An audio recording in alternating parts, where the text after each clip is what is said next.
जय श्री राम दोस्तों, आज के ब्लॉग में आपका बहुत बहुत स्वागत है। आज हमारा डे 111 हमारा डेली ब्लॉग चैलेंज का, और अभी बज रहे सुबह के 7:30। ऑफिस जाने की तैयारी शुरू करते हैं। थोड़ा सा पहले अपने लिए ब्रेकफास्ट बनाते हैं। चलिए।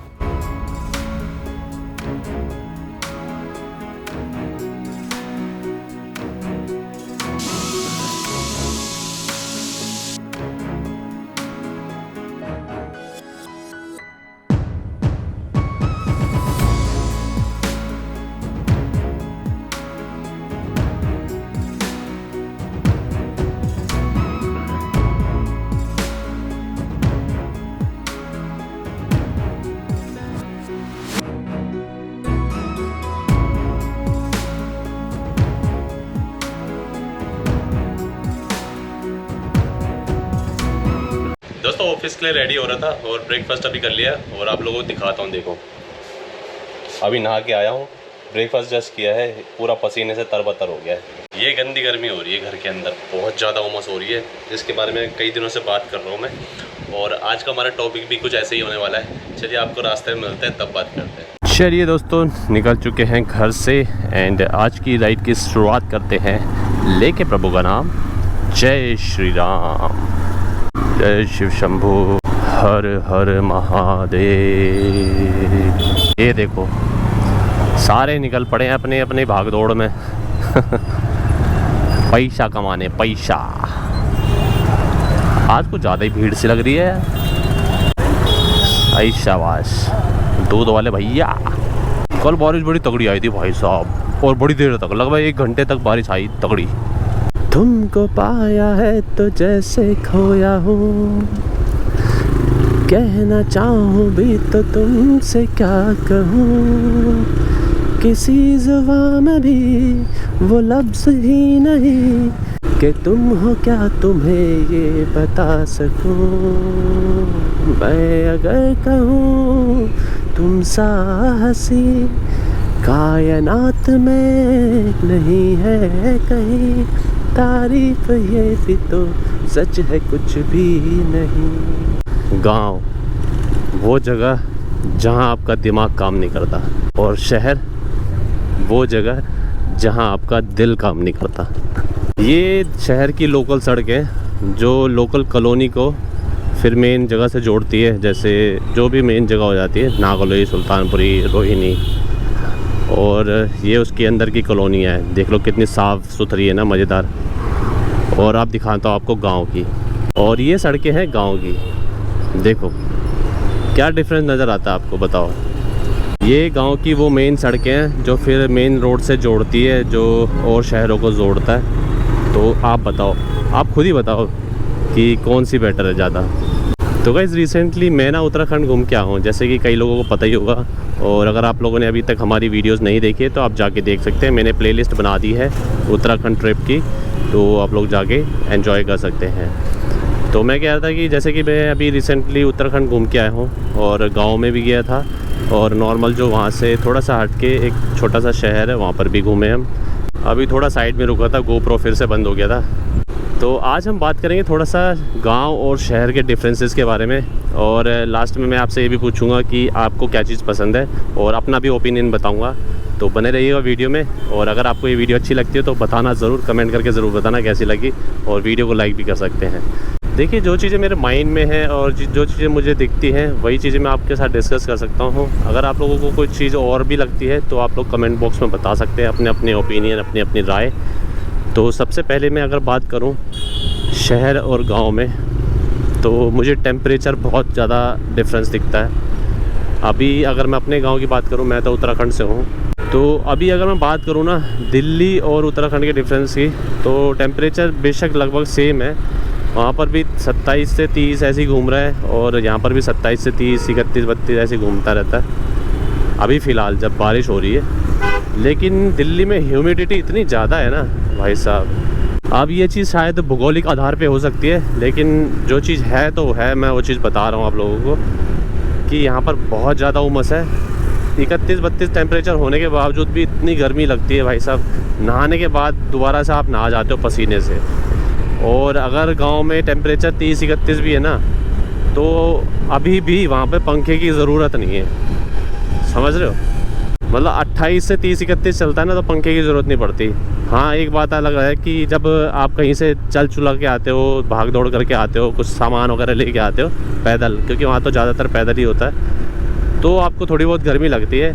और वो भी अगर आप लोग थोड़ी बहुत ऐसी हवा कर लो ना किसी चीज़ से, अखबार से या किसी चीज़ से, थोड़ी देर में आपका नॉर्मल टेम्परेचर हो जाएगा, फिर आपको वापस से अच्छा लगने लग जाएगा नॉर्मल। तो वहाँ पर इस तरीके से काम हो जाता है।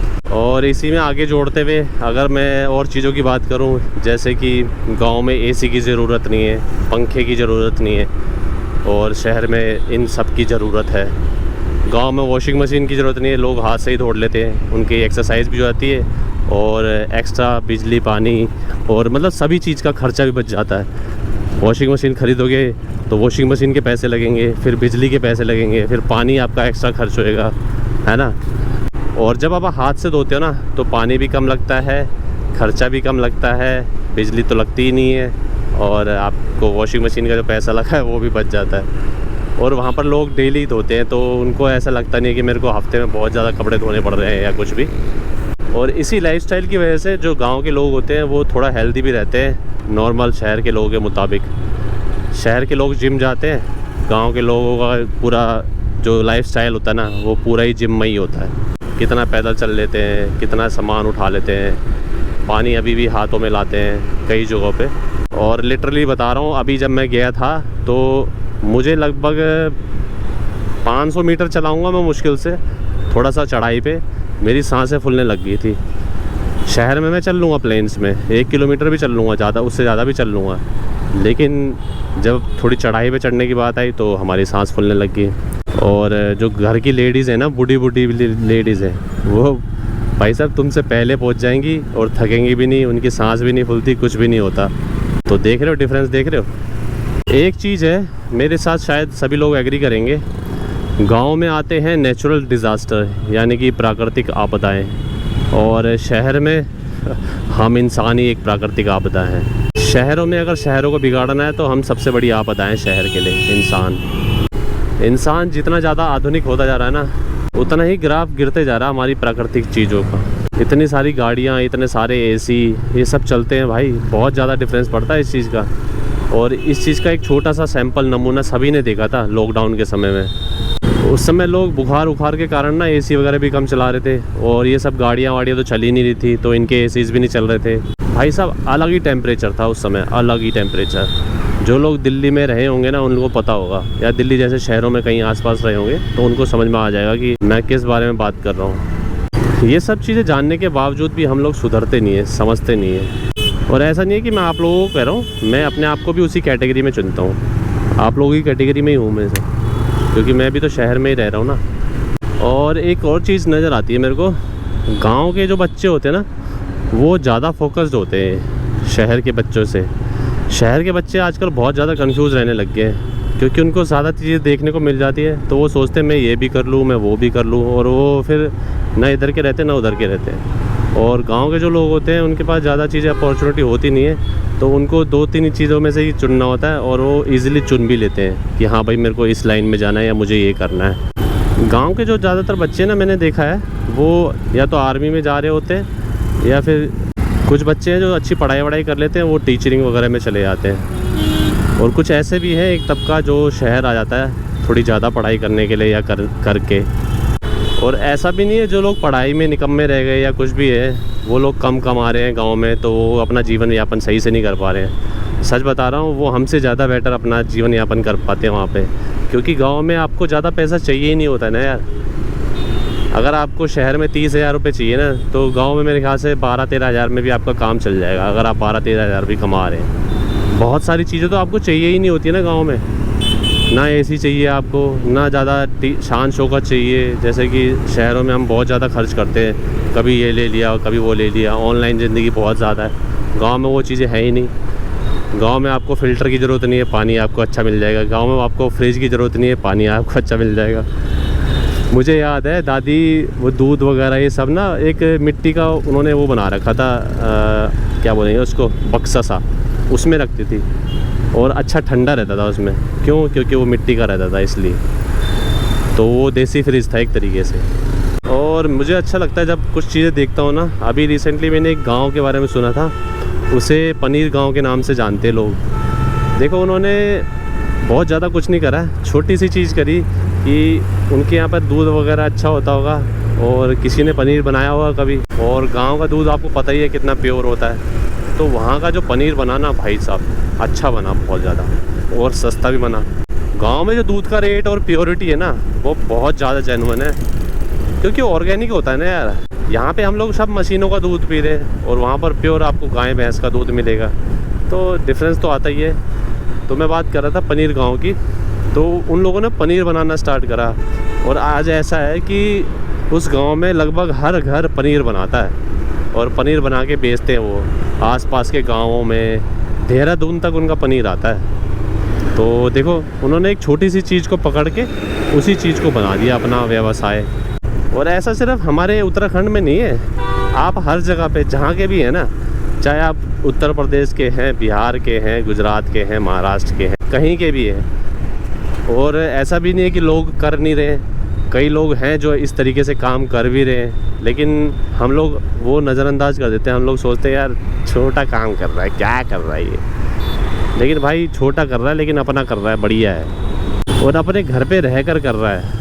ऐसा नहीं है कि अपनी बड़ी बड़ी जगहें छोड़कर, गांव छोड़कर वो दिल्ली जैसे शहरों में माचिस की डिब्बियों में रह रहे हैं, ऐसा भी नहीं है ना। वो लोग अपने मन के राजा हैं भाई, मस्ती में रहते हैं। एंड एक बहुत बड़ा डिफरेंस और दिखता है मुझे, और वो है पॉल्यूशन का। पॉल्यूशन लेवल दिल्ली जैसे शहरों में बहुत ज़्यादा रहता है और गांव में बहुत ज़्यादा कम रहता है। सीधी भाषा में बोलूँ तो एज भी अच्छी मिलती है वहाँ पे हमें, और बीमारियाँ भी कम मिलती है। हम शहरों की चकाचौंध देख के आ तो जाते हैं शहरों में, लेकिन बहुत सारी नेगेटिव चीज़ें भी हैं जो हमें शहरों में झेलनी पड़ती है। शहर के लोगों में आपको अजीब सी बीमारियाँ पाएगी, एंग्जाइटी, स्ट्रेस लेवल उनका बहुत ज़्यादा हाई रहता है शहर में, और गांव में तो स्ट्रेस का कोई नामो निशान नहीं रहता है। और भी बहुत सारी चीज़ें हैं, बस कुछ चीज़ें हैं जो मुझे गांव में बिल्कुल पसंद नहीं आती, जो कि है बहुत कम हॉस्पिटल्स का होना। गांव में हॉस्पिटल्स बहुत कम होते हैं और काफ़ी दूर पे होते हैं। शहरों में ये चीज़ अच्छी है, लेकिन ये भी है गांव में ज़रूरत बहुत कम पड़ती है। जब आप बहुत ज़्यादा बूढ़े हो जाते हो या अचानक से कोई बड़ा एक्सीडेंट हो जाए तभी ज़्यादा ज़रूरत पड़ती है। अदरवाइज़ गांव का रहन सहन ऐसा होता है कि आपको बहुत जल्दी बीमारी का कोई सामना नहीं करना पड़ता है, तो ये चीज़ तो है। और कई लोग बोलते हैं कि गांव में अलग अलग टाइप के ख़तरे होते हैं, जैसे हमारे यहाँ तो जानवरों का ख़तरा होता है और कई जगह पे गुंडों बदमाशों का और डाकुओं का ख़तरा होता है। तो भाई ख़तरे तो देखो हर जगह पे है। दिल्ली में भी ख़तरे होते हैं, वो अलग लेवल के ख़तरे हैं, लूटपाट, चोरी चकारी, बहुत सारे अलग अलग तरीके के ख़तरे हैं। शहरों के अलग ख़तरे होते हैं, गाँव के अलग ख़तरे होते हैं, लेकिन ख़तरे तो हर जगह होते हैं। ऐसा नहीं है कि भाई अब अमेरिका इतना बड़ा देश है और इतना अच्छा देश है, लेकिन ऐसा नहीं है कि वहाँ ख़तरे नहीं होते, वहाँ पर भी ख़तरे होते हैं। लोगों के साथ एक्सीडेंट भी होते हैं और कुछ गलत भी होता है, तो सब चीज़ें हैं। लेकिन कुल मिला के देखा जाए ना, तो मेरे ख्याल से अगर आप लोग देख रहे हैं जो भी, मोस्ट ऑफ़ द पीपल यही बोलेंगे कि गांव में रहना उन्हें ज़्यादा पसंद होगा, अगर सीरियसली वो लोग सारी चीज़ों को मद्देनज़र रखें। क्योंकि मेन फोकस लोगों का यही रहता है कि यार मैं कुछ पैसे नहीं कमा पाता गांव पे रहते हुए, या हम कुछ जॉब नहीं कर पाते या कुछ भी। लेकिन अब लोगों ने ना धीरे धीरे सारी चीज़ें सीख ली है। आजकल की जनरेशन तो सीख गई है भाई पैसा कमाना। वो लोग गांव बैठे बैठे भी कमा रहे हैं पैसा, ऑनलाइन भी कमा रहे हैं, ऑफलाइन भी कमा रहे हैं, शेयर मार्केट से भी कमा रहे हैं यूट्यूब इंस्टाग्राम से भी कमा रहे हैं। तो लोगों ने सीख लिया है अब गाँव में रहते रहते भी पैसा कमाना। तो अब वो बात नहीं लगी कि पहले जैसे लोग आते थे ना दूर दूर गांव से। अभी बिहार में रिसेंटली फ़ैन फेस्ट हुआ, यूट्यूब फ़ैन फेस्ट हुआ, और यकीन नहीं मानोगे दिल्ली में जितने लोग नहीं आते होंगे ना, उससे ज़्यादा लोग बिहार में इकट्ठे हुए। क्यों? क्योंकि बिहार से बहुत बड़ी जनता यूट्यूब वगैरह पे काम करती है, बहुत बड़ी जनता। तो ये है आजकल की यूथ की पावर। आजकल का यूथ बहुत समझदार हो गया है। अब वो ये नहीं सोचता कि यार हमने पढ़ाई नहीं करी तो हम कुछ नहीं कर सकते। अब वो जानता है कि अगर हमने पढ़ाई नहीं करी तो हमारे पास 100 रास्ते हैं कुछ करने के। पढ़ाई करके तो आप पे 1-2 रास्ते ही होते ना, या तो आप प्राइवेट नौकरी करोगे या फिर गवर्नमेंट जॉब करोगे, इन दोनों में ही रहता है ना मामला। लेकिन अगर आप पढ़े लिखे नहीं हो तो आपके पास 100 ऑप्शन है, 1000 ऑप्शन है काम करने के लिए। तो आजकल के बच्चे समझ जाते हैं कि भाई हमें करना क्या है एक्चुअली में। एंड दोस्तों, इसी के साथ मैं आप लोगों से पूछना चाहूँगा कि आप लोग क्या पसंद करते हैं, शहर में रहना या गाँव में रहना? और मैं रहने से मतलब ये नहीं कि मैं 1-2 दिन की बात कर रहा हूँ या हफ्ते 10 दिन की बात कर रहा हूँ, मैं परमानेंटली रहने की बात कर रहा हूँ। तो कौन ऐसा बंदा है जो परमानेंटली रहना चाहता है गाँव में, अगर उसको कोई इनकम हो जाए? तो आप लोगों में से कौन है ऐसा जो परमानेंटली गांव में शिफ्ट होना चाहेगा अगर उसकी इनकम का सोर्स बन जाए तो? एंड साथ ही दोस्तों, अगर मैं अपनी बात करूं तो मैं 100% श्योर हूं कि मैं तो गांव में ही जाना चाहूँगा। अगर मेरा जैसे कि ये यूट्यूब का ही है, अगर ये एक इनकम का सोर्स बन जाता है और मैं फ्री हो जाता हूँ अपनी जॉब वगैरह से, तो मैं फ्रीली वहाँ चले जाऊँगा, मेरे को कोई दिक्कत नहीं है। और आराम से वहाँ पर एक छोटी सी कुटिया बना के अपनी मस्त अपनी वो लाइफस्टाइल ब्लॉग्स बनाएंगे, वहाँ का रहन सहन आपको दिखाएंगे, और भी जो चीज़ें सारी करते रहेंगे वो आपको दिखाते रहेंगे। मुझे तो बहुत मज़े आएंगे अगर ऐसा मैं कर सका तो। और फिर कोशिश करेंगे धीरे धीरे पूरा उत्तराखंड एक्सप्लोर करें बाइक राइड के थ्रू, मज़े आ जाएंगे फिर तो। एंड दोस्तों, उम्मीद करता हूँ आपको आज की वीडियो पसंद आई होगी, और अगर आपको थोड़ी सी भी पसंद आई है तो आप अपने विचार हमारे साथ व्यक्त कर सकते हैं, बता सकते हैं कि आपको क्या पसंद है, गाँव या शहर। एंड गाइज, एक और काफ़ी इंपॉर्टेंट चीज़ रह गई थी, वो है स्कूल्स। स्टडीज़ भी तो बहुत ज़रूरी है। अगर आप लोग अपना जीवन यापन करना चाहते हैं तो बच्चों की स्टडीज़ भी तो बहुत ज़रूरी है भाई। तो भाई इस चीज़ से तो मैं बहुत हैप्पी हूँ कि हमारे उत्तराखंड में तो स्कूल्स की कोई कमी नहीं है, बहुत अच्छे अच्छे स्कूल्स हैं। देश दुनिया से वहाँ पर लोग पढ़ने के लिए आते हैं, तो उस चीज़ की तो कोई टेंशन नहीं है। अच्छे अच्छे स्कूल्स हैं गाँव में भी और गाँव से नियर बाय भी, तो उस चीज़ की तो हमें कोई प्रॉब्लम नहीं है। और अगर आप लोगों ने साथ दिया ना तो बहुत ही जल्द हो सकता है 3-4 साल में ही हम लोग वहीं शिफ्ट हो जाएं। तो चलिए दोस्तों, इसी के साथ आज की इस वीडियो करते हैं यहीं पे एंड। आई होप आपको वीडियो पसंद आई होगी। वीडियो पसंद आई हो तो आपको क्या करना है, वीडियो को लाइक करना है, चैनल को सब्सक्राइब करना है। आपसे जल्द ही मिलेंगे नेक्स्ट वीडियो में, तब तक के लिए bye bye, take care, good night, अपना ध्यान रखिए।